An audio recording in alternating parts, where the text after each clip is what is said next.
Ibadallah rijalallah. Assalamualaikum warahmatullahi wabarakatuh. Apa kabar anak-anak?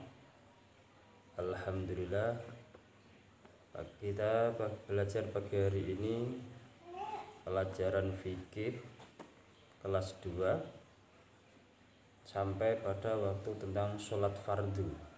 Sholat fardu ini kita sudah sampai pada tentang rukunnya sholat.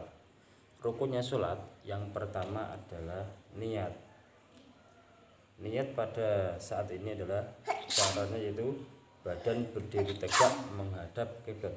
Jadi kalau kita sholat itu menghadap kiblat. Caranya bagaimana? Kedua tangan lurus di sisi badan seperti ini ya. Mata melihat tempat sujud. Sebelum sholat dimulai, terlebih dahulu kita hendak mulai sholat. Niat sholat termasuk rukun sholat. Niat termasuk rukun sholat yang pertama.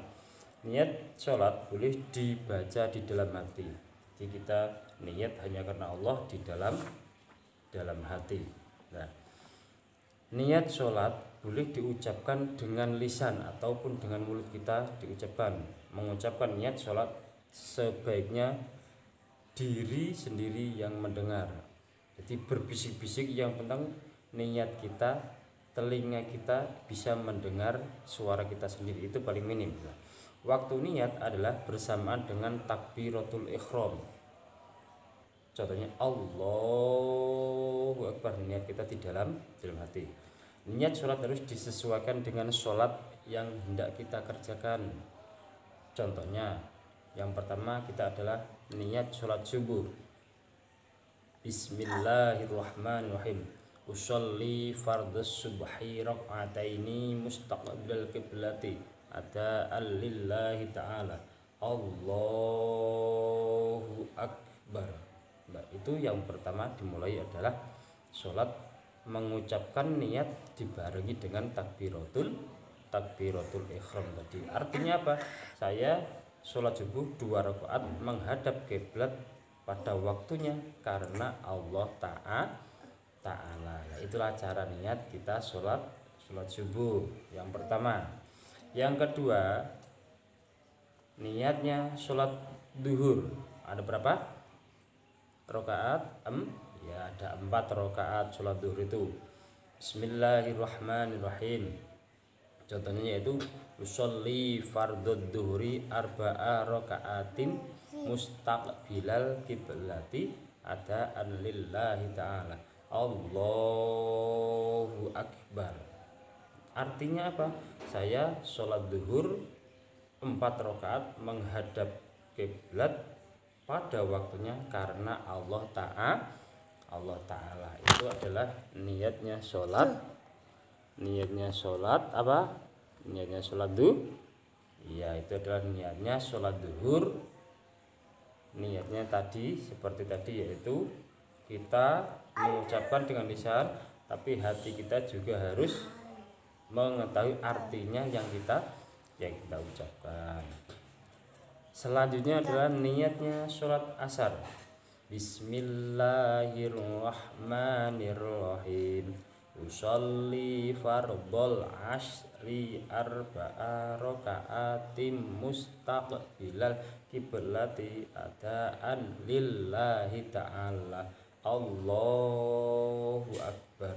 Sama dengan sholat-sholat yang lain, ketika mengucapkan niat Allahu Akbar dibarengi dengan takbiratul ihram, hatinya mengartikan bahwa kita sedang sholat asar menghadap kiblat pada waktunya karena Allah Ta'ala.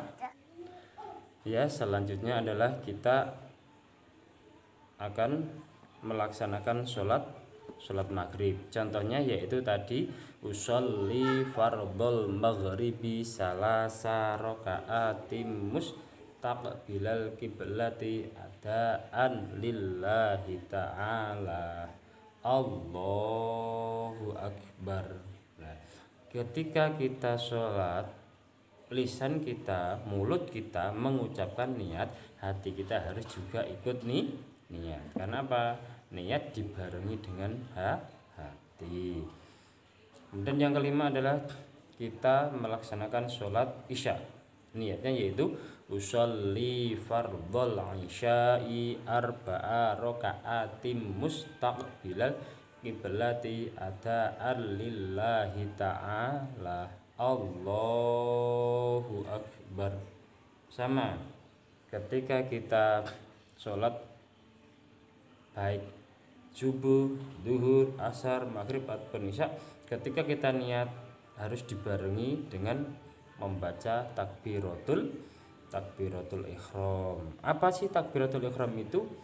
Takbiratul ihram adalah mengangkat tangan sejajar dengan bahu seperti ini ya, atau telinga. Ini bahu, ini telinga. Jadi tangannya seperti ini. Telapak tangan dan kelima jari ini menghadap kiblat. Ketika mengangkat tangan diikuti membaca takbir, yaitu Allahu akbar. Nah, itu caranya takbiratul ihram. Ya. Bersedekap dilakukan setelah takbiratul ihram. Nah, itu adalah cara-cara kita melakukan sholat fardu. Bersedekap yaitu meletakkan tangan yang kanan ini di atas dada seperti ini. Meletakkan tangan di atas dada. Tangan kanan di atas, tangan kiri di bawah. Pada waktu bersedekap dengan membaca iftitah dan surat Al-Fatihah, kemudian baca surat pendek yang kita biasakan melaksanakan sholat fardu. Nah, itu adalah tata cara sholat fardu dari niat sampai kita membaca takbiratul ihram dan bersedekap. Oke anak-anak, untuk pertemuan kali ini kita sampai di sini dulu, dan besok kita lanjutkan pada pembacaan doa iftitah ya. Semoga pertemuan kali ini bisa bermanfaat bagi anak-anak dan bisa dicontoh cara melaksanakan sholat dengan baik dan benar. Semoga sholat kita ini diterima oleh Allah Subhanahu wa Ta'ala. Amin ya rabbal alamin. Jangan lupa sholat yang pertama harus dilakukan. Assalamualaikum warahmatullahi wabarakatuh.